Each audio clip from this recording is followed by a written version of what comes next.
Today I'd like to compare two different high voltage inverter circuits. On the left we have the cell phone charger transformer based circuit, and on the right is a Jeanna's light circuit. So I'll quickly show how to make this Jeanna's light, I'll show the circuit diagrams, and then we'll get into the comparisons.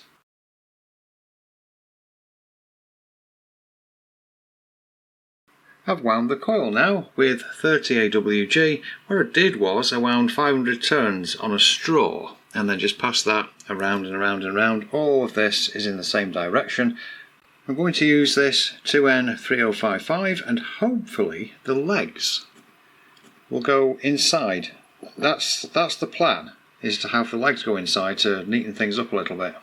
Oh, and while I was tinning the wires, a tip is to use a bit of glue. I've used some of this stuff just to keep the wiring all in place, otherwise they start to wander around. I've got things connected up now and thought to try a 1.5 volt battery just to see how it compares to the one that I made 14 years ago and see if we can get to about that 120 milliamps figure that I quoted. I'm also going to use this same nightlight that I used in a previous video, still in its packaging, and we'll try that out. Then I'm going to see about the current with this meter here, this analog meter. So, let's see if it works first. Here we go, I'll connect it up by hand. Ah, yes, a nice glow indeed. That's alright, huh? That's actually a little brighter than the other circuit, the cell phone transformer circuit. Oh, and it's showing between 50 and 60 milliamps. Right, so now I've got a baseline on that. I'm going to change over to USB. I'm going to put USB connection onto those two wires. There we go. Now I'll swap over to a USB power bank and see if anything changes. And well, this is quite fascinating. I've got the pot moved round, so there we are, 50 milliamps is saying. Absolutely nothing going on from that bulb. Isn't that strange? The 1.5 volts works, but the higher 5 volts doesn't. And there you go, I've just turned this up to 200 milliamps and just the very barest of light. So this circuit does work best on 1.5 volts. And so here we are with a 1.5 volt battery now in a holder, so that's a decent little upgrade. And yes, the light is on fine. The next thing to try is one of these little neon bulbs, and they need about 70 to 80 volts to come on. So that'll be a good test of the circuit. We'll see what happens. There we go, connected to the circuit. Now, switch on. Oh, yeah. Okay. Yeah. Oh, one thing is, it seems to be lit up mainly on the right hand side. The left leg of the two that are inside. There we are, that's a better view, isn't it? You can see there, it is lit, but not as much as on the right. The right is quite bright indeed, but the left isn't. Very interesting. Now all of this with the 1.5 volt running does make me think about the other circuit that I did recently. Let's try the neon on that other circuit. And so here we go. This is that other circuit. I've now put the neon on there. This is the one that uses a cell phone charger transformer. Right, there we go, plugged in. Let's see what we can do. Do we get anything to happen? Yes, we do. Yes, we do. Alright, and what are we using? Let's wait for this to come round. Yeah, okay, yeah, around what? 170 milliamps. I've turned it down slightly. Let's see what it is when it just about comes on like that. Yeah, it still uses quite a lot of current. Now, is it lighting up both sides?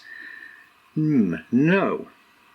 It's more lighting up the bottom one than it is the top. You can actually see that. Yeah, this camera does quite a good job for things like that, close up. It does light up better than the Jeanna's light though, although it is using quite a lot of current. Now for the next test, let's make this a bit more apples to apples by putting a 2N3055 on this circuit.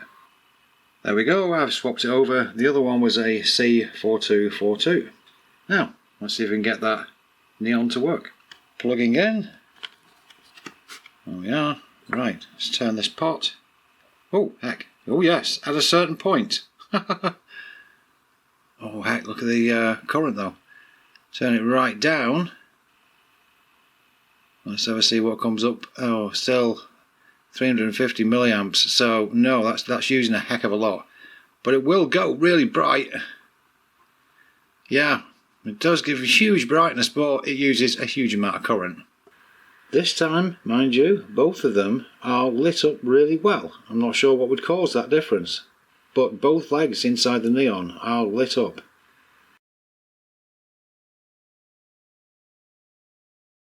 It's a bridge too far for both of them. Okay. Now one thing I do want to try are these LEDs. I've had them many years and I've just not used them. And I thought, you know, I wonder, could a circuit like this drive one of those? Right, there we go, I've got it connected now, and realistically they're a DC device, aren't they? But I just thought, you know, Slayer exciters and such, they can light up LEDs. This thing is big though. I'm thinking it's about, what is it, 3 watts, somewhere like that? I don't know. So I've had them a long time. Right, switch on, turn the pot. Oh yeah, we got something. Okay. What happens if I turn it even more? Yeah, okay. Alright, you can see by the underneath of my hand how bright that is. It's actually alright. It's a purple colour. Well, how about that? That's amazed me. I mean, you can see there's 9 LEDs in there. That thing actually works. Oh wow, okay. So now, knowing that, I'm going to try this LED on the other circuit. We'll do a comparison. Okay, all set up. Let's have a look. Oh, immediately came on. Immediately. I've not even adjusted this. So bring that resistance down. There we go. Oh, you can get a nice amount of change actually. And then bringing it back up again. Yes, even brighter. But what are we using? Okay, about 170 milliamps, 200. Bring it down to about what the other one brightness was. 140, 150 milliamps somewhere.